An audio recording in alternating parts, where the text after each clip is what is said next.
Selamat siang, kami dari tim 5 dengan anggota kelompok. Yang pertama ada saya, Rahmania Mustadi, sebagai moderator. Kemudian ada Ahmad Rijal, selanjutnya ada Iwan Kurniawan, dan selanjutnya ada Mbak Kurnia. Di sini kami akan mempresentasikan tentang empathy map. Empathy map itu merupakan suatu alat visualisasi yang dapat memahami perilaku dan wawasan yang tentang pengguna untuk menyelaraskan strategi bisnis. Empathy maps ini juga dapat membantu dalam mempertimbangkan bagaimana keinginan, kebutuhan, tujuan, dan perasaan pengguna. Selain itu, empathy map ini sebaiknya dibuat setelah user research pada tahap awal dan sebelum product requirement. Karena dengan menggunakan empathy map dapat menjelaskan masalah apa yang harus dipecahkan dan bagaimana cara memecahkannya. Dalam empathy maps ini terdiri dari 6 kuadran yang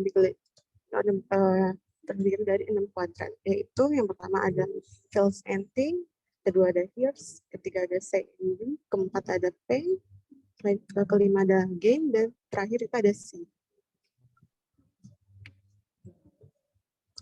Nah, untuk kuadran pertama yaitu think and feel, berisi jawaban dari apa yang dipikirkan dan dirasakan pelanggan, seperti apa prioritas dari pelanggan, apa mimpi dan aspirasi pelanggan, apa yang dikhawatirkan atau ditakuti oleh pelanggan. Kemudian pada kuadran kedua itu ada hear yang berisi jawaban dari apa yang didengar oleh pelanggan, seperti apa atau siapa yang mempengaruhi pelanggan, apa yang dikatakan temannya, apa yang dikatakan bosnya, dan apa yang dikatakan influencer. Kemudian pada kuadran ketiga itu ada C yang berisi jawaban dari apa yang dilihat oleh pelanggan, seperti apa lingkungan pelanggan, apa yang dikatakan dan dilakukan oleh pelanggan, kemudian seperti apa yang ditawarkan oleh pasar. Selanjutnya pada kuadran 4 yaitu ada say and do, berisi jawaban dari apa yang dikatakan dan dilakukan oleh pelanggan. Bagaimana pelanggan menggambarkan dirinya di depan orang lain, kata-kata apa yang digunakan pelanggan saat berbicara, informasi seperti apa yang tidak dibagikan atau ditinggalkan ketika berbagi dengan orang lain. Pada kuadran kelima ada P yang berisi jawaban dari apa saja ketidaknyamanan yang dirasakan oleh pelanggan, seperti pertanyaan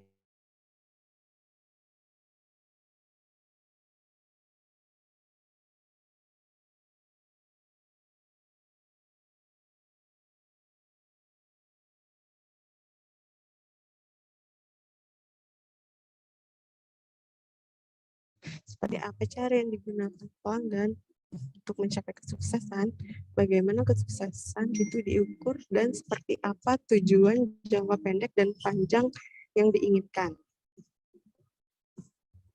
Boleh di next.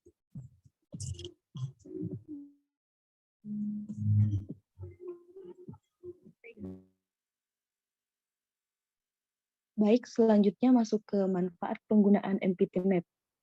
Nah, empathy map ini kita memiliki manfaat untuk mengetahui yang pertama, pemahaman lebih baik seputar pengguna. Yang kedua, informasi yang dapat tersaring dalam satu referensi visual. Yang ketiga, cepat dan mudah diaplikasikan sesegera mungkin. Dan mudah disesuaikan berdasarkan informasi dan wawasan yang tersedia. Next. Nah, selanjutnya kita masuk ke tips menggunakan empathy map. Ada 4 tips yang dapat kita lakukan dalam menggunakan empathy map. Yang pertama, menentukan fokus dan tujuan. Nah, untuk fokus yang dimaksud di sini adalah kita harus benar-benar menspesifikasikan dan menggambarkan siapa pengguna atau user yang kita hadapi. Kemudian, kita menentukan tujuan apa yang akan kita hasilkan dalam produk kita. Yang kedua ada gambarkan dunia di luar pengguna. Nah, maksud dari tips ini adalah kita bisa memulai dari persepsi pengguna atas produk ini. Nah, di sini kita masuk ke kuadran size dan think. Untuk tips ini, empathy map yang harus kita buat itu bisa kita mengajukan pertanyaan seputar apa yang Anda lihat, apa yang Anda lakukan dan katakan, dan apa yang Anda dengar. Untuk pertanyaan di MPT Map ini kita tidak selalu bertanya soal produk loh. Nah, pertanyaan seperti ini kita butuhkan untuk memudahkan kita lebih mudah memahami apa ekspektasi pengguna dalam produk yang akan kita hasilkan. Yang ketiga adalah gambarkan pemikiran pengguna. Nah, saat mengisi 2 kuadran lain dalam MPT Map, ada dua lagi kuadran yang harus kita isi, yaitu ada things and feels. Nah, untuk kuadran ini, dua-duanya berasal dari dalam diri pengguna. Kira-kira apa pikiran mereka tentang produk yang akan kita hasilkan dan perasaan mereka saat menggunakan produk yang kita hasilkan. Setelah itu, di akhir tips ini kita harus menyimpulkan MPT Map yang telah kita dapatkan dari tips-tips di atas. Kita harus membuat kesimpulan dan menyusun MPT Maps kita sebagus mungkin agar dimengerti, agar memudahkan kita untuk membuat produk kita. Oke, baik. Untuk pembahasan study case-nya, saya lempar ke Mas Iwan. Oke, selamat siang teman-teman semuanya. Nah, untuk memperdalam materi kita tentang empathy map, setelah ada materi dari Mbak Kurnia, kita lanjutkan ke study case. Nah, untuk study case sendiri, kita sebenarnya sudah memberikan kuesioner ke beberapa koresponden dan sudah saya catat hasilnya. Saya share screen dulu ya. Nah, dari beberapa koresponden tersebut, sebesar 85% itu mengatakan bahwa mereka sering membeli buah dengan frekuensinya 4-8 kali per bulan. Nah, untuk pembelian buahnya sendiri, ini membutuhkan waktu selama 5 sampai dengan lebih dari 10 menit untuk pemilihan buahnya. Nah, 100 koresponden ini terdiri dari range umur 16 sampai 54 tahun. Dan sebesar 60% dari koresponden itu membeli buahnya di pasar dengan produk buahnya itu jeruk dan apel yang paling banyak dibeli. Sebagai tambahan, ini merupakan data dari BPS di tahun 2019 dan 2020 terkait dengan produktivitas buah untuk jeruk dan apel. Nah, pertanyaannya, manakah yang buah yang layak untuk dikonsumsi? Melihat dari result koresponden terkait dengan proses waktunya untuk pemilihan buah itu 5 sampai dengan lebih dari 10 menit, yang menandakan bahwa masih ada banyak koresponden yang perlu mengetahui ciri-ciri buah mana sih yang layak dikonsumsi dan yang tidak. Dan itu memerlukan waktu proses yang lebih cukup lama. Nah, mungkin di sini dari case ini kita bisa diskusi terkait dengan apa sih yang bisa kita buat terhadap case atau masalah yang seperti ini. Mungkin kita bisa menggambarkannya dalam bentuk empathy map yang terdiri dari think, hear, say and do, see, dan lanjutnya pain dan juga gain. Mungkin kita mulai aja diskusinya ya, teman-teman. Oke, lanjut. Mungkin kita diskusikan dulu. Di sini kan kita mungkin dari yang Mas Iwan share ya. Coba Mas di slide ketiga. Oke, udah. Menurut rekan-rekan ini kan bisa dilihat untuk jeruk itu kan mengalami konsumsi tertinggi ya daripada apel, yaitu 2,7 ton di tahun 2020, sedangkan di tahun 2020 juga di tahun yang sama untuk apel itu hanya 516.000 ton. Mungkin dari rekan-rekan untuk tingnya itu apa yang bisa kita masukkan gitu. Nih dari mungkin yang pertama itu nih kalau dari saya itu apakah sudah memilih buah dengan kualitas yang baik sesuai dengan tepat waktu, karena kan istilahnya pemilihan buah itu kan membutuhkan waktu yang cukup agak banyak ya. Jadi untuk menentukan buah itu layak dikonsumsi atau enggak gitu. Mungkin yang kedua itu nih menurut saya masih dalam think juga, menghabiskan banyak waktu nggak sih untuk memilih buah yang bagus gitu. Jadi apakah ketika kita milih buah yang bagus itu kita butuh waktu berapa lama gitu.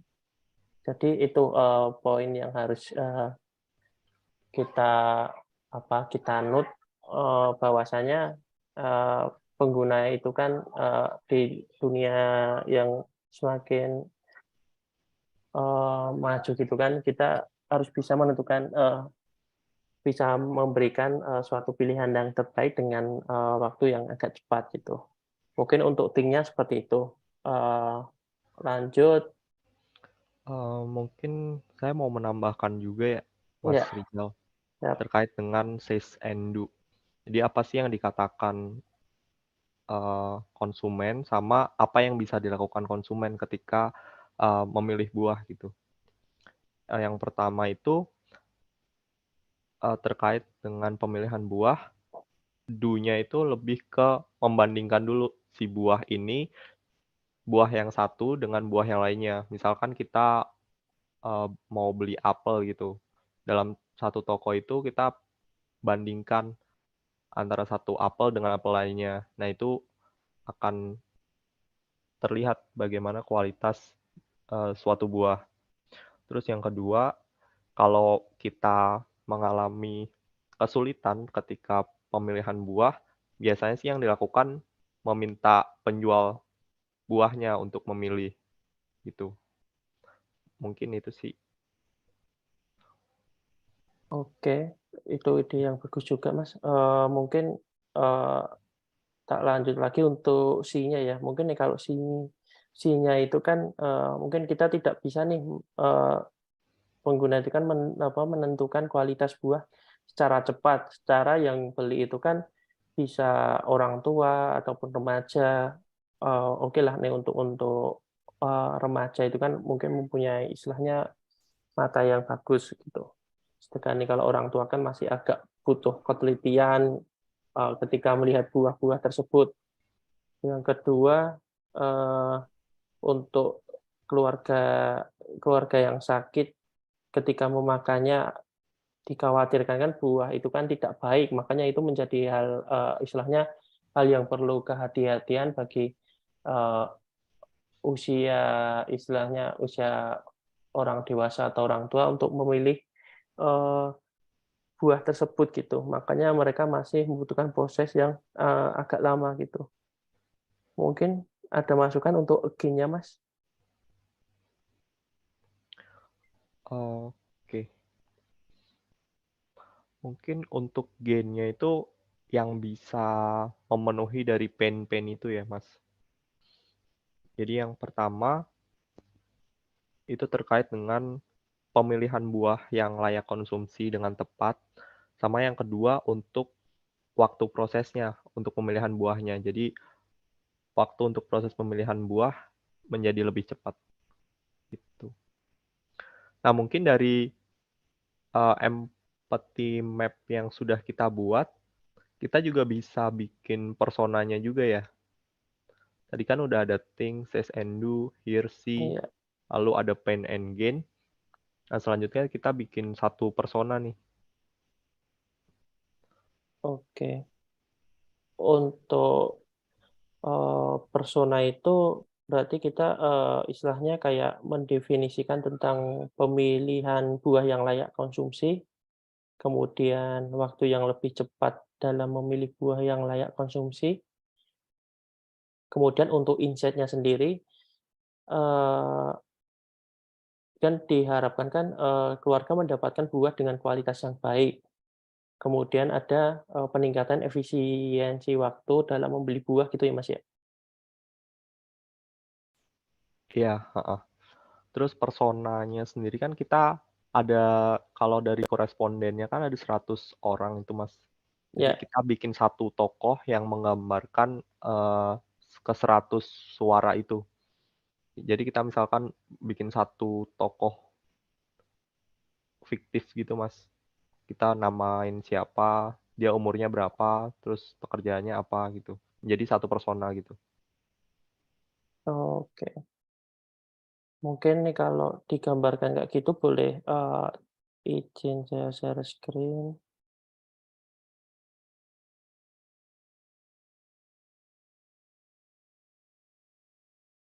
Kelihatan Mas ya? Iya, kelihatan, Mas. Oke, ini tadi yang kita bahas tadi, udah kita petakan tadi, kita ambil salah satu contoh, seumpama kita, Cahya, umur 35 tahun, dengan karyawan swasta, ting-nya udah yang, kita sebutkan tadi. Yang pertama itu tentang apakah sudah memilih buah dengan kualitas yang baik dengan tepat.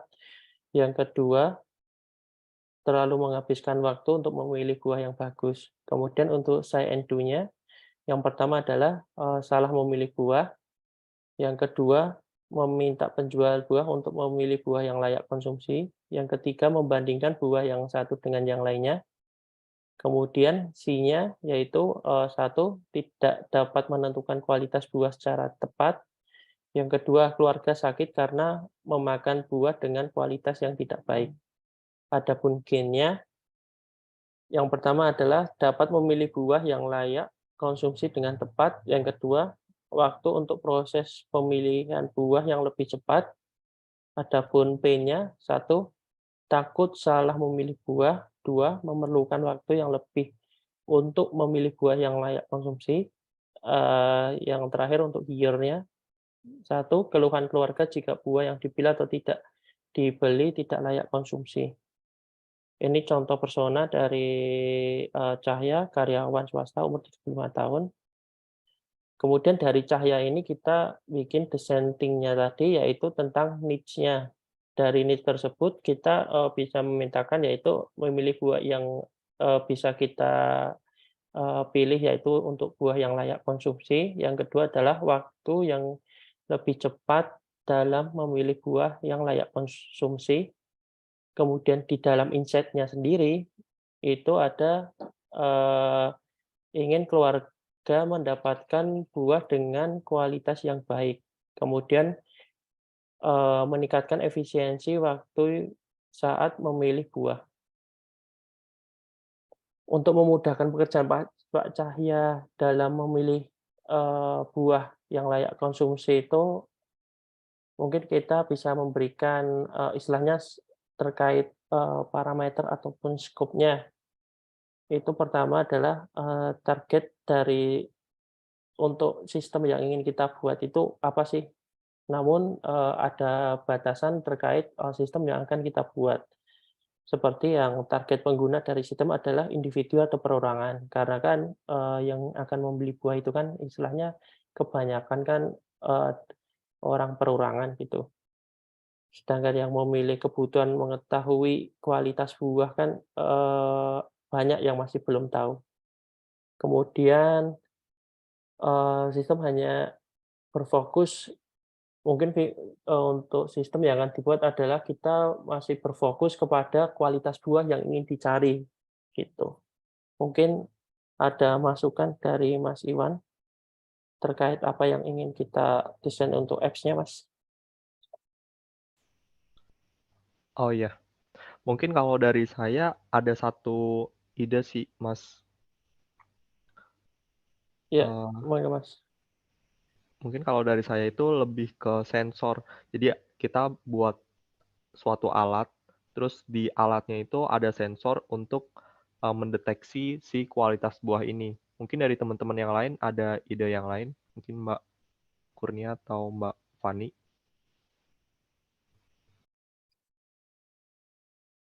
Monggo untuk Mbak Kurnia atau Mbak Dian.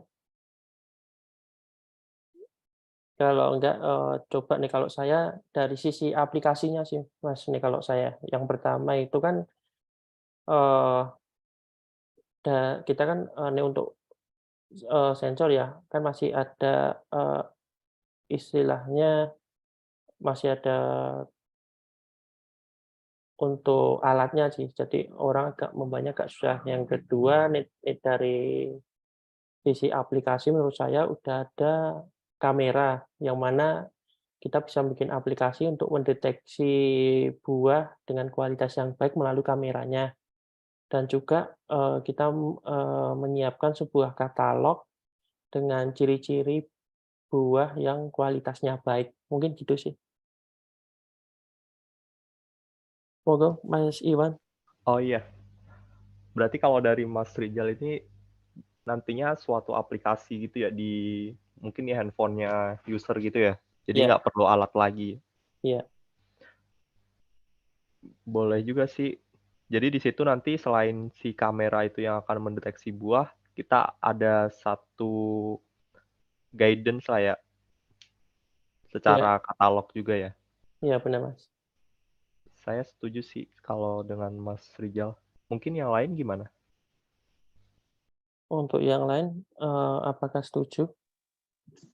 Kalau dari saya sendiri, saya juga setuju Mas antara ide kalau bisa digabung antara idenya Mas Iwan dan Mas Rijal itu juga lebih oke. Kan ada alat yang bisa deteksi untuk buahnya dan kemudian bisa ditampilkan di dalam sebuah aplikasinya. Kalau dari saya begitu Mas. Oke, siap. Berarti mungkin untuk idenya yang kita pilih yaitu, pembuatan aplikasi buah yang layak konsumsi dengan computer vision menurut rekan-rekan gimana? Jadi menggabungkan semuanya sih, antara yang ini, aplikasi, Iya. sensor. Kalau dari saya setuju Mas Oke. untuk penggabungan idenya. Oke, untuk Mas Iwan sendiri? Ya, saya setuju juga, Mas. Jadi nantinya si computer vision ini akan dimanfaatkan di mobile device-nya user gitu ya, Iya, untuk benar. penentuan si kualitas buahnya itu. Iya.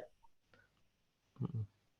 Oke, berarti, bisa disimpulkan nanti hasilnya akan seperti ini, yang mana nanti aplikasi, mobile nanti bisa digunakan untuk user untuk memudahkan ketika, melakukan pemilihan buah, yang mana nanti ada, sensornya, apakah itu buah layak konsumsi atau tidak, yang secara otomatis bisa menganalisa data nih dari pengguna ketika pengguna memilih buah, yang salah, maka akan ada, infonya gitu ya. Kemudian untuk pencarian sendiri, pencarian buah secara cepat nanti bisa mengurangi waktu yang terbuang. Nanti tampilannya akan seperti ini. Jadi ada ini buah layak atau ini enggak sih. Mungkin gitu.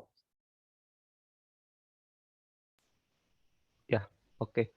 Terima kasih Mas Rizal untuk catatannya Oke, dan, eee, begitu untuk terkait dengan study case empathy map dari kelompok kami. oke, Terima terima kasih. kasih.